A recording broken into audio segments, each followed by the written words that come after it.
If you have a problem, people tell me all the time, I have a problem with that. And I say, what's your question? Because all you're saying when you have a problem is there's a question that you have that's not been answered. Problems are really questions that have not been answered. But when you state them not as a question, you forget that you're after an answer. So, tell me your problem in your business, sir. Funding.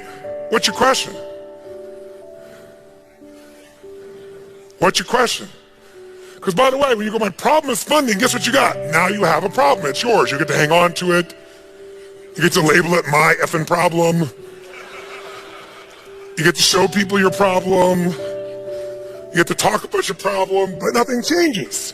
Nothing changes until you get an answer to what really is going on. What really is, it's a problem because you haven't formed it as a question. If you got the question and you keep asking it, and you ask it with enough certainty, playfulness, creativity, you ask it of the right people, you ask it of enough people, ask and you shall what? Seek and you shall. Now you don't have to be religious, those are useful terms to remember, because it's true. But the problem is still your problem because you haven't formed it as a quality question. You know, say, I got a question, how come I can never get funding? Yeah, that's like somebody says, how come, I can never lose weight? And your brain goes, because you're a pig, right? If you ask a lousy question, you get a lousy. It's true of your customers, true of yourself, true of your clients, true of the people that work with you. So what's your question, sir? My question is, how can I go out and talk to some people and let them understand what a great investment that bullet hire is? Okay, give me a hand. That's a nice question. Very nice. And stand up, sir. And now tell me the answer. In fact, tell me 3 answers, because I want to show you all something. Problems get solved only when you adopt this philosophy. No more than 5% of my time on the problem. 95% of my time on the solution. In most organizations, if you took the amount of time they spent talking about the frickin' problem and what caused the problem and where the problem came from and who's responsible for the problem and how the problem emerged, is it that ratio, yes or no? No, it's not 5% of the time, is it? It's probably almost reverse. It's usually 70, 80% of the time on the problem. If you're lucky to get 20% on the solution, it's usually 5 or 10% of the time on the solution. I'm talking about core, total focus, where you've crystallized what the question is you need the answer to.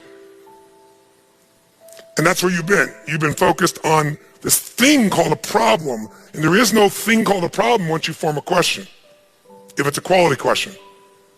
So one thing I used to do in my seminars in the very beginning, in the big seminars, like here, I can mingle amongst you because I can get out and get back out again. But in my big seminars, most of you know I have security. It's not so like I want security. It's because I couldn't physically function. Because once you get to 2, 3, 4, 5,000 people, 10,000 people, there's just too many people. It's overwhelming, and people won't let me go, and I couldn't function. I couldn't move around. So what I did in the beginning days before I had security is people would run up to me here, and they all want to get their question answered. And I got a process in between because I'm running the frickin' thing. And I can't do anything. I can't go to the bathroom. I think that's why I developed bladder control. It's because the break was over and I was still standing there with 20 people, right?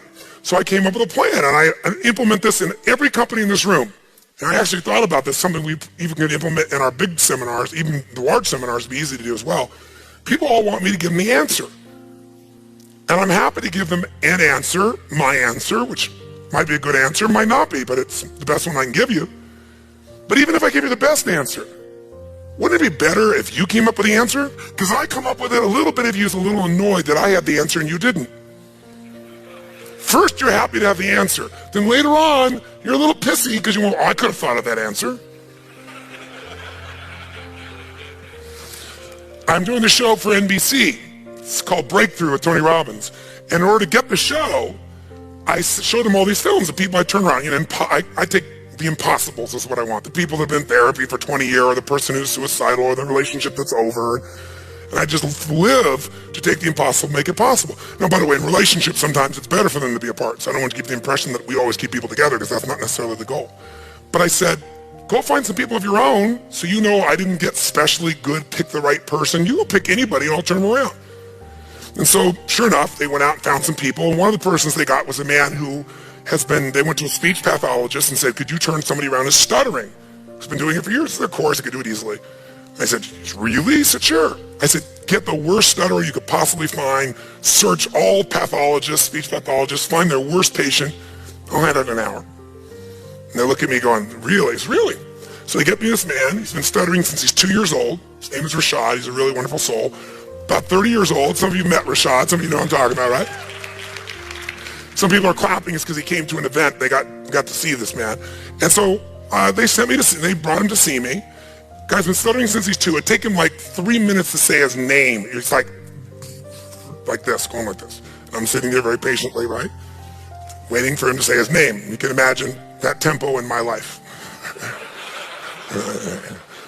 So anyway, he finishes his name, and the long story short is, I get him to stop stuttering within 20 minutes, within an hour completely, within 5 hours, because I want to change his whole life, not just stop his stuttering, change everything. And I got him to remember a moment in his life when he started stuttering. And he couldn't remember. I said, what's the earliest memory you have in life?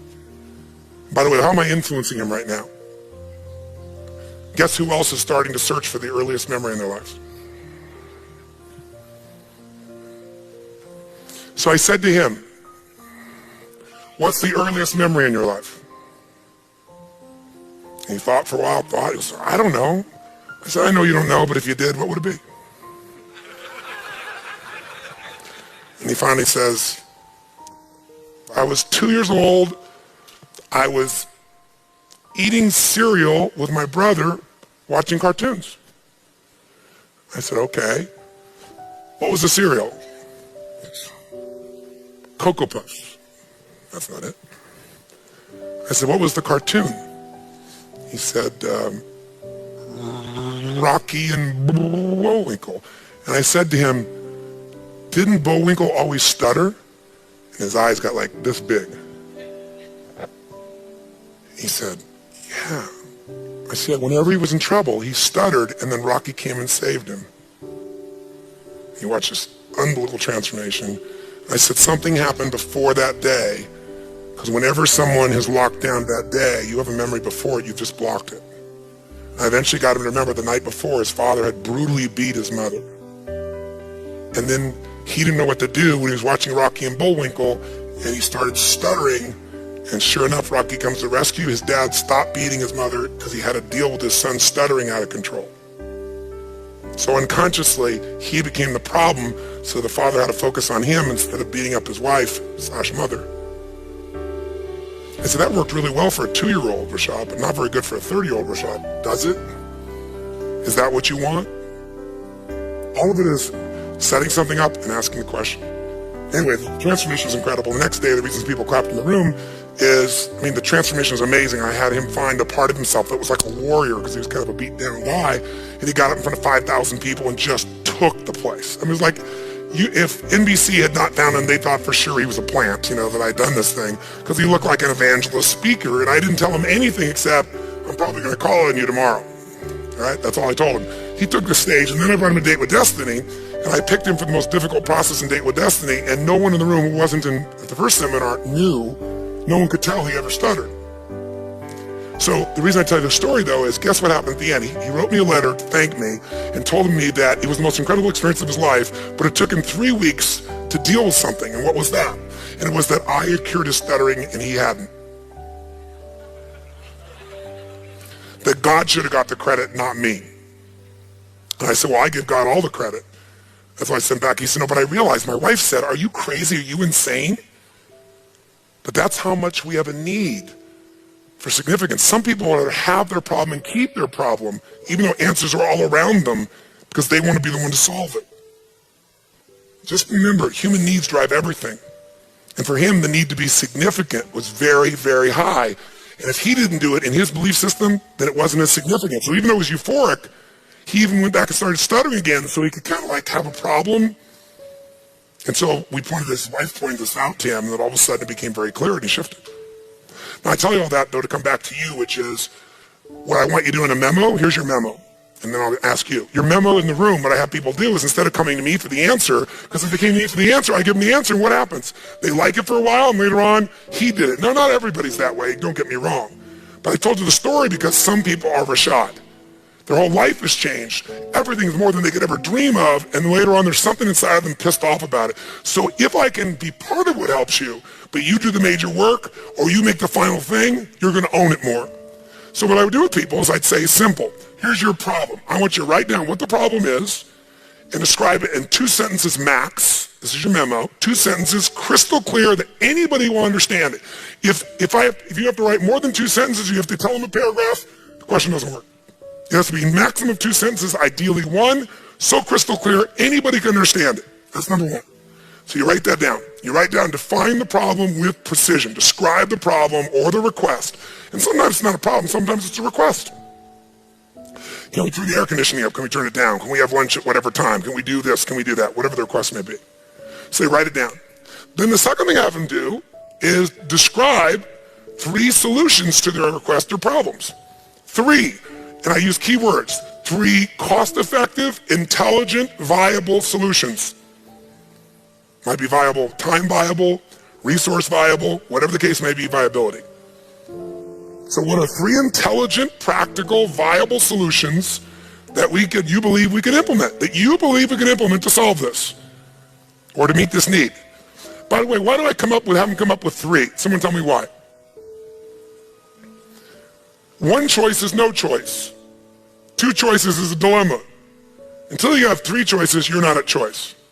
That's my rule in life. You may not like all the choices. Whenever you think you have 1 choice is no choice. If you got 2, you're in a dilemma. There's always at least 3 choices. Plus, I'm making that person become a problem solver. If I solve the problem, they'll just have a new problem for me to solve. But if I can teach them to be a problem solver, the game changes. How many follow? Now, sometimes this is less efficient, but with a mass audience, it was very efficient. And then they turn that in, and then I have a choice. I can now respond back by saying, circle, I accept your request, or I think solve the problem, we'll do it with your number 1. Or I could modify it, I'm willing to do that, but I think we need to do this, and this is the way to do it. Or I could reject it and tell them why. And then we'd have this communication. It was very efficient. This is very different than, tell me what you think we should do in the suggestion box. So now, tell us your question, and then tell us at least 3 answers that are quality answers, viable answers.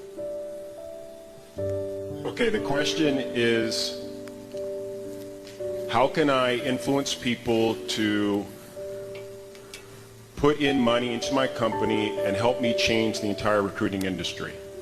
Wow, give me a hand for that. That's a different question than you had before. Now, sometimes your question has too many outcomes in it simultaneously. Sometimes, I'm going to raise enough money to do this and change the whole recruiting industry. That might be over-chunked. There's 2 ways to chunk. You can chunk something at 8 million bites and it's overwhelming, or you can try to eat the entire whale with 1 bite, which is also overwhelming. Too many chunks, you're overwhelmed. Only 1 big chunk, you're going to be overwhelmed. But I like your question. What's the essence of your question, though? What's the burning part of your question? What's the one that's most burning? In that question, tell me one more time, what is your deepest question right now?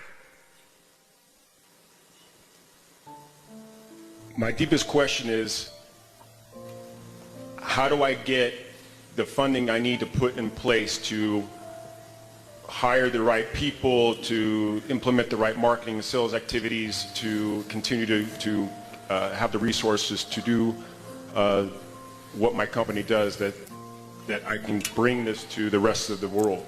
So you see, it's getting better, but he's still making it over chunk. How much money do you need to do that? About 1.5 M. And do you have a clear, specific plan? Yes, I do. And does it have a track record that you can manage? Yes, I do. And do you have management that people who are investors would say their participation would significantly reduce my risk? Yes. Then what's your answer? Give me 3. Give me 3 clear answers that are viable, intelligent, practical, and you could act on immediately. Go on Twitter. Ask who wants to change the whole recruiting industry and make it simple and easy for any hiring manager, for any job seeker to apply for positions. And by the way, you can make $1 million in 3 to 4 years. That won't work on Twitter. There's only 140 characters. Okay, who would like, the answer is go to Twitter and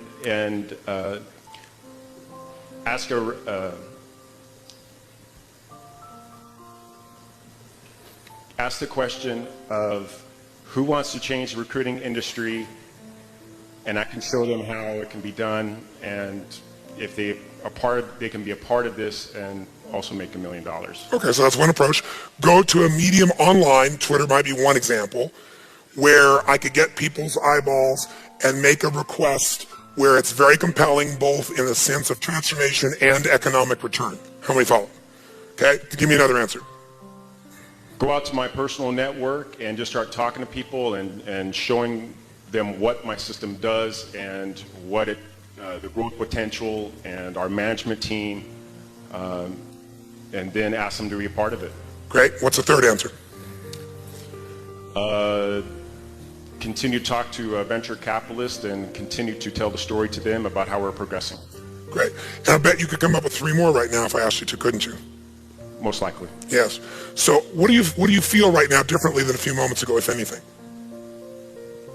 I know I can make this happen. That's right. Give him a hand, first of all, for that right now. That's the process. Why?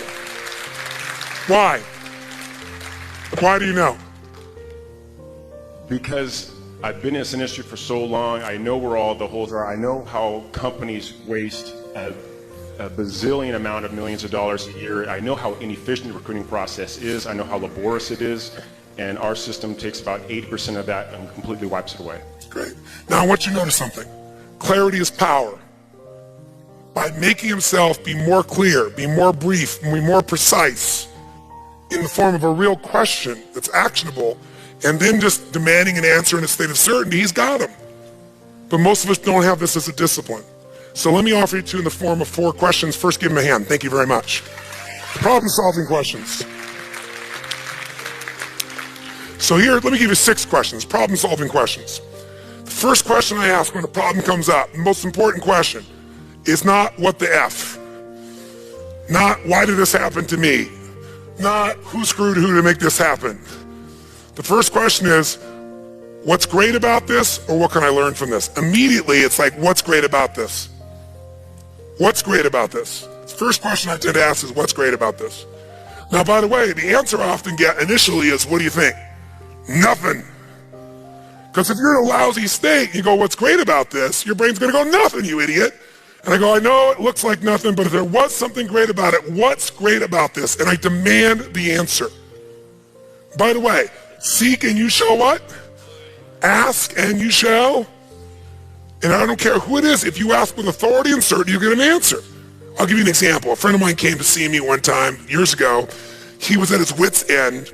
He was a lawyer, and he had been in partnership with another lawyer, a friend of his, for, 12, 14, 15 years. Let's say 15 years rounded up.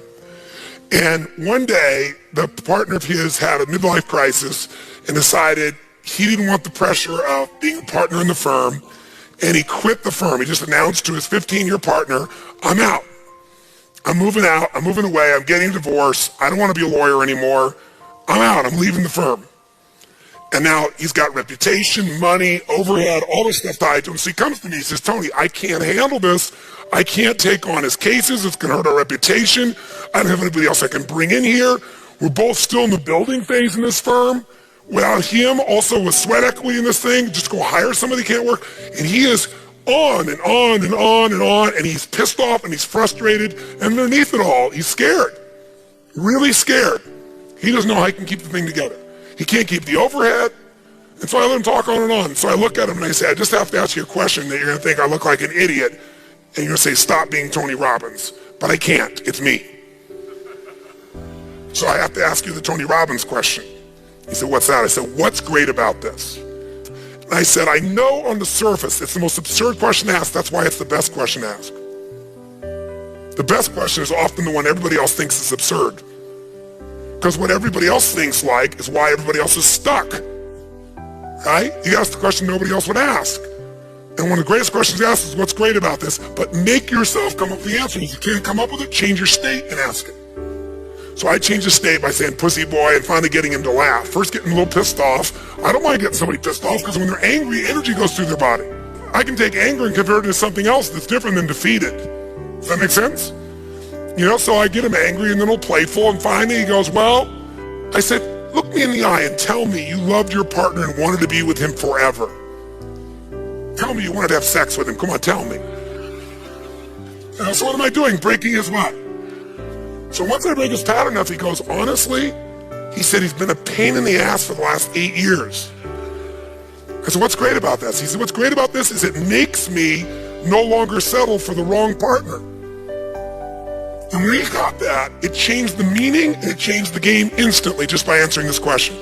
How many follow this? Say aye.